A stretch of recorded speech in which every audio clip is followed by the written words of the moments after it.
Tulios, y a todos nuestros espectadores. ¿Cómo no? Bueno, el experimento lo que intentó fue ver si existían interacciones directas cerebro a cerebro. Como tú dijiste, sin el uso de la palabra, sin el uso de movimientos, sin el uso de sonidos. Entonces lo que hicimos fue construir una cámara sonoamortiguada. Esto es una cámara que amortigua la entrada del sonido del exterior, una cámara también visualmente opaca, trabajamos a oscuras totalmente, y electromagnéticamente aislada, de tal forma que impide la entrada de ondas electromagnéticas.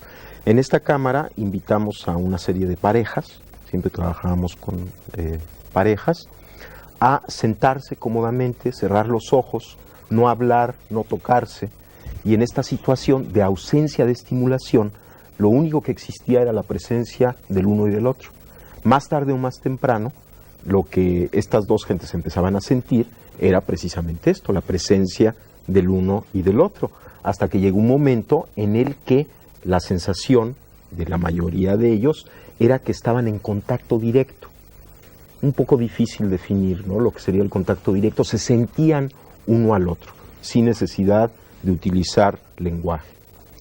En ese momento, uno de los dos fue invitado a pasar a otra cámara, que también habíamos construido de antemano, con las mismas características. Esto es aislada, sonoamortiguada y electromagnéticamente blindada de la primera, de tal forma, y esto es muy importante, que no había posibilidad de que ondas electromagnéticas pasaran de una cámara a la otra, por lo menos de ciertas frecuencias.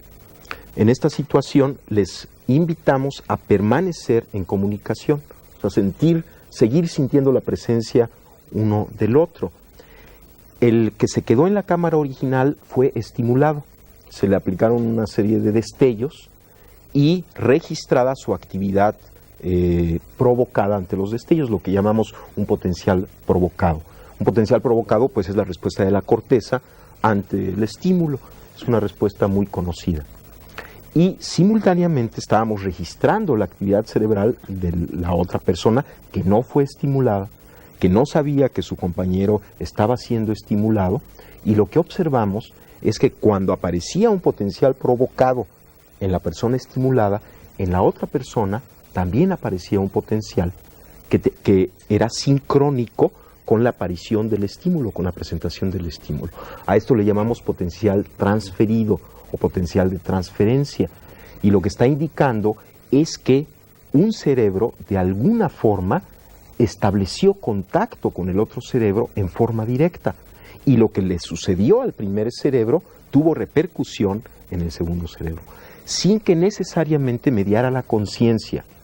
Por lo menos en nuestros sujetos, al preguntarles, por ejemplo, a aquellos que habían tenido su potencial transferido, ¿sentiste algo? ¿Supiste lo que pasó con tu compañero?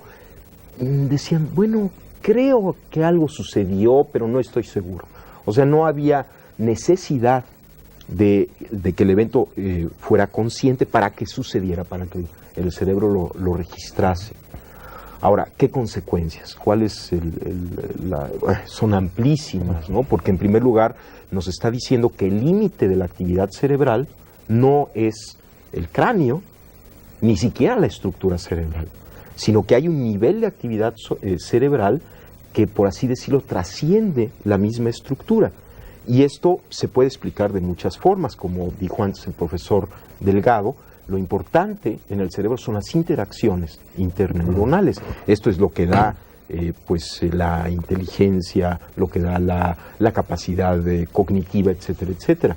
Se puede asumir que como resultado de una serie enorme de interacciones entre los elementos neuronales, se creen campos de interacciones. Y estos campos de interacciones, que nosotros les llamamos los campos neuronales, puedan no estar, y de acuerdo a nuestro experimento, limitados por la estructura cerebral, sino que afecten la estructura del espacio y sean medios de transmisión de cerebro a cerebro.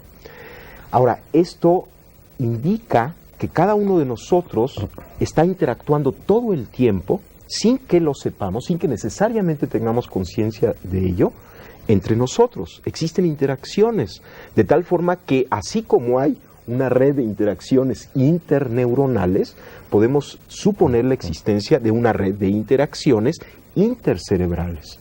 Y esto permitiría asumir la posibilidad de la existencia de un organismo que surja de estas interacciones intercerebrales. Un organismo, ¿qué quiere decir un organismo? Un nivel de actividad que nos trascienda como individuos, del cual formamos parte y muy probablemente el que nos está afectando y estamos afectando. Lo que podría ser quizá la base estructural o fisiológica ya de la nueva fisiología de la conciencia planetaria, de un estado de conciencia que nos incluye, que estamos alimentando continuamente y que definitivamente nos está afectando, porque podríamos decir, bueno, esta red de interacciones intercerebrales, de alguna manera, como muestra el experimento, está afectando nuestra actividad cerebral. Por lo tanto, estamos recibiendo información de esta red. Yo le llamo el hipercampo, por darle un nombre a esta red de interacción. Me da vueltas no la cabeza, sino el cerebro, después de oír de Jacobo. A ver si consigo